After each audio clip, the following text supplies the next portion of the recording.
السلام علیکم جناب، خیریت سے ہیں؟ ٹھیک ہیں، بہت شکریہ آپ کا، آپ چینل کو سپورٹ کر رہے ہیں۔ اچھا، اگر آپ دیکھیں کہ کبھی کسی دوسرے کے گھر میں آگ لگاؤ نا تو وہ آگ بڑھ کر اپنے ہی گھر میں آ جاتی ہے۔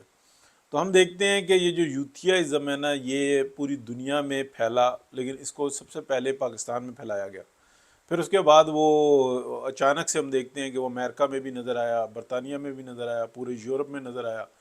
پھر وہ کیونکہ بڑے زبردست ریسرچرز ہیں وہاں پہ، تو اس کے اوپر کنٹرول کرنے کی کوشش کی جا رہی ہے، لیکن جنہوں نے پھیلایا انہوں نے بہت کچھ اور بھی سیکھا۔ ان جو چیزوں پہ جو کچھ انہوں نے سیکھا ان کے اوپر تھوڑی سی ریسرچ جو ہے نا سامنے آئی، تو اس کی ایک جھلک بھی میں نے دیکھی۔ تو پھر میں نے کہا یار ہم بھی گفتگو کرتے ہیں، بات تو درست ہے اور بڑی انٹرسٹنگ ہے۔ جب آپ سنیں گے تو آپ کو بھی سمجھ میں آئے گا کہ یار یہ ہوا کیا یا ہو کیا رہا ہے۔ شرم اور عزت اور معیار کی تو بات ہی نہیں ہے، ابھی تو سارا ننگ پن ہی چل رہا ہے۔ یو این او نے اپنی افادیت کھو دی ہے، آئی اے جو ہے نا وہ بالکل جو ہے نا کنڈم ہو گئی ہے، اور اگر آپ آئی ایم ایف کی دیکھیں تو وہ کوئی کریڈیبلٹی نہیں رہی۔ ورلڈ بینک کو کہہ لیں کہ وہ طریقہ کار سے چل رہا ہے، کسی انویسٹمنٹ کرتا ہے، لیکن وہ بھی زیر آپ کہہ لیں کہ پریشر کے اندر ہوتا ہے۔ اب آ جاتے ہیں کہ اصل بات کیا ہے۔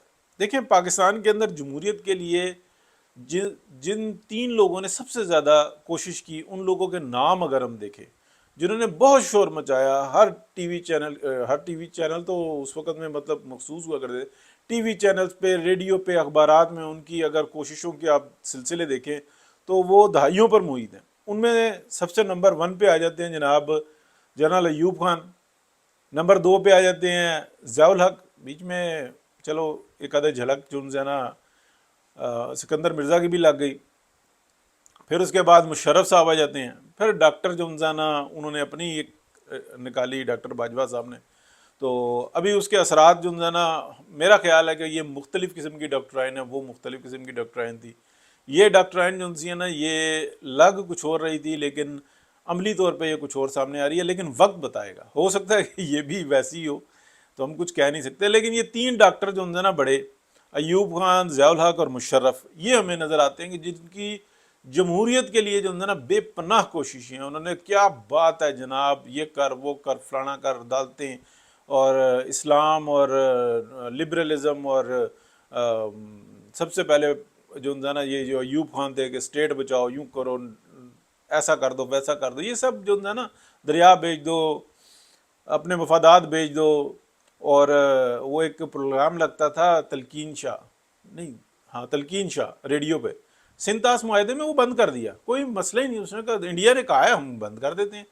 حالانکہ وہ ایسا پروگرام تھا کہ اگر چلتا رہتا تو ایک نئی نسل جو سی ہے نا وہ جدید ترین دور کے اندر آ جاتی، لیکن اب کیا کہیں، پھر وہ فوجی لوگ ناراض ہو جاتے ہیں کہ جناب ہمارے ابا دادا چاچے مامے کو جو ہے نا آپ کیا کہہ رہے ہیں۔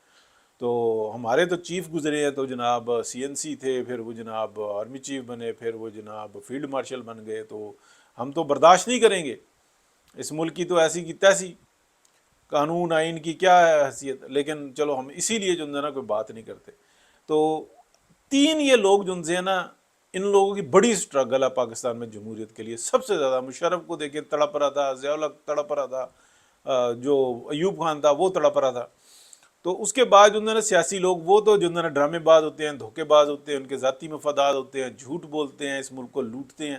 حالانکہ جتنی ترقی ہوئی ہے وہ سارا جو ہے نا جمہوری دوروں میں ہوئی ہے، اور جتنا قرضے کا بوجھ پڑا ہے، اور ایسے قرضوں کا بوجھ پڑا ہے جس سے ہم نکل بھی نہیں سکتے، وہ فرد واحد ہے ایوب خان، جس نے پاکستان کو باندھ دیا تھا، اور اس دلدل سے ہم نکل نہیں سک رہے، اس لیے کہ کنٹینیویشن ہی ہے، ایک کے بعد دوسرا آ جاتا ہے۔ اب اصل بات کی طرف میں آتا ہوں کہ اس کو سیکھا ہے کسی نے، اور اس کو سیکھ کر وہ اپلائی کر رہا ہے، اور بڑے ٹکاؤں کے طریقے سے کر رہا ہے۔ وہ ہیں ہمارے جناب پہلے دور کے ٹرمپ بادشاہ اور اس دور کے ٹرمپ بادشاہ۔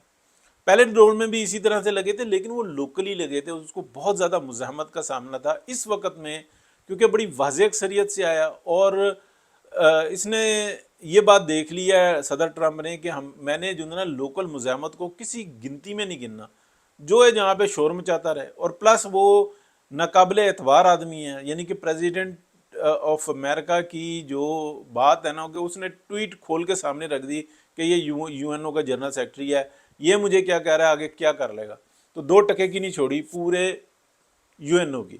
تو ٹرمپ بادشاہ اس معاملے میں تیز ہے. لیکن اس وقت میں اگر آپ دیکھیں جو ڈرامے لگے ہوئے ہیں، کیا زبردست ڈرامہ ہے. انڈیا پاکستان کے اوپر حملہ کرنے کی سازش کرتا ہے، پہلگام کا واقعہ ہوتا ہے، اسرائیلی وہیں پہ ہوتے ہیں.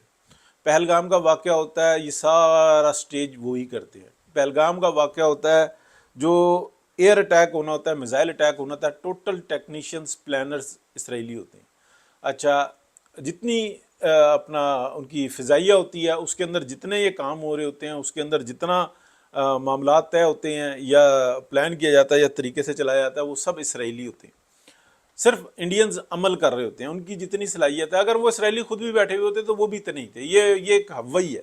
ان کے پاس جو مشینز ہیں نا، وہ جو آتی ہیں وہ دنیا کی جدید ترین ہوتی ہیں. اس لیے یہ کہا جاتا ہے بڑے دنیا کے مایہ ناز پائلٹ. بھائی بس چھڈ ہی دیو. پھر ادھر چپیڑے پڑ جاتی ہیں، واپس ہوتے ہیں، پھر وہ نیا پلان بناتے ہیں. پلان یہی تھا کہ پہلے پاکستان کو قابو کر لیں، پھر ایران پہ حملہ کریں گے، پھر دونوں کو مل کے کٹیں گے، ٹھیک ہے، اور پوری دنیا کٹے گی.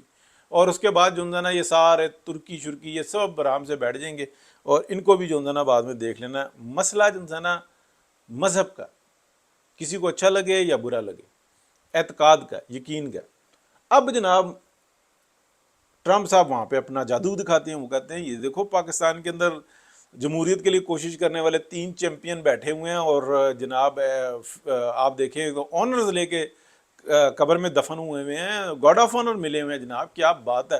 ان کو کوئی فیلڈ مارشل بنا ہوا ہے، کوئی شہید بنا ہوا ہے ضیاء الحق، اور کیا کہتے ہیں فیصل مسجد میں اس کا مقبرہ بنا ہوا ہے. کیا بات ہے. ہر طریقے سے جو ہے نا پانچوں گھی میں ہے. اچھا، ٹرمپ صاحب کیا کرتے ہیں، پہلے وہ اٹیک کرواتے ہیں انڈیا کیا کہتے ہیں امریکہ کا جو ہے نا ناجائز پتر اسرائیل، وہ بیچ میں وہ شامل ہوتا ہے. اس کے بعد جناب یہ کہتے ہیں امن کرو، امن کرو، بس کرو، بس کرو.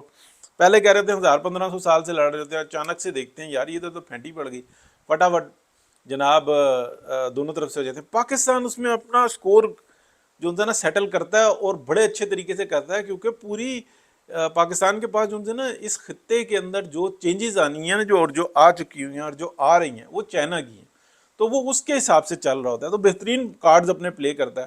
بنا دیتا ہے چودھری، چل بھائی تو ہی چودھری بن جاتا ہے جناب امن کا پیروکار. پھر اس کے بعد کیا ہوتا ہے کہ جناب جو ان کا سیکنڈ ہوتا ہے وہ کہتے ہیں چلو پہلا فیل ہو گیا، تم بے ایمان، تم نکمے تھے، نالائق تھے، ہم دیکھیں ہم کیسے اٹیک کر کے دکھاتے ہیں. وہ بڑا پرسائیو جو انسان اٹیک کرتے ہیں، ٹیکنیشینز کو مارتے ہیں، وہ اپنا سائنٹسٹ کو مارتے ہیں، وہ جو آرمی کی کریم ہوتی ہے اس کو ختم کر دیتے ہیں. لیکن کریم بچی ہوئی بھی ہوتی ہے، یعنی کہ آدھی کریم ختم کر دیتے ہیں، آدھی کریم بچی ہوئی ہوتی ہے. وہ بھی دوسرے اپنے حساب سے چل رہے تھے. جو گراؤنڈ تھے وہ گراؤنڈ ہی رہتے ہیں. اب کیا ہوتا ہے، آگے سے میزائل جانا شروع ہو جاتے ہیں. میزائل کے جو ہے نا وہ ان کو اس طریقے سے ڈیمیج کرتے ہیں کہ جہاں پہ ضرورت تھی نا، جو فیکٹریز وغیرہ جو متاثر کر سکتی تھی عوام کو، اس کو یہ ٹارگٹ کرتے ہیں، پھر یہ عوام کو ڈیمیج کرتے ہیں. کیونکہ پتہ تھا کہ یہ ان کو موت کا خوف جو ہے نا یہ بہت برا ہے. اسرائیل کی کچھ تصویریں آئی ہیں لیکن اصل تصویریں نہیں باہر آ رہی ہیں، اور وہ بننے بھی نہیں دے رہے.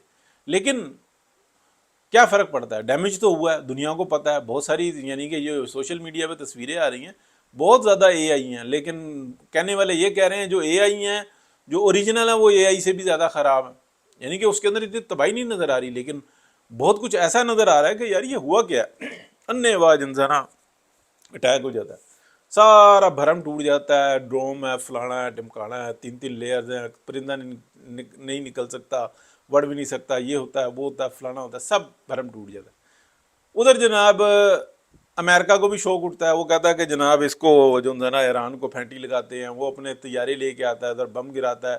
160 طیارے آتے ہیں، مار مور کے نکل جاتے ہیں. وہ ٹومو ہاک میزائل بھی آ جاتے ہیں، وہ بھی جو انسان اپنا تباہی پھیلاتے ہیں، نکل جاتا ہے. پھر اس کے بعد باز نہیں آ رہے ہوتے ہیں. پھر یہ جناب بلڈنگیں تباہ ہو رہی ہیں. بلڈنگیں تباہ ہونے سے نا فیس خراب ہو جاتا ہے. یہ بات ذہن میں رکھے. کھنڈر کو دیکھ کے نا کوئی نہیں مانتا کہ تمہارا نقصان کچھ نہیں ہوا. 1000 فیکٹریاں اور ایک محلہ ایک برابر ہوتا ہے. یہ بات سائیکولوجیکل ہے. تو ایران کو جو ہے نا بہت اچھے طریقے سے مل رہا ہوتا ہے مشورہ بھی، اور کچھ ان کا بھی دماغ کام کر رہا ہوتا ہے.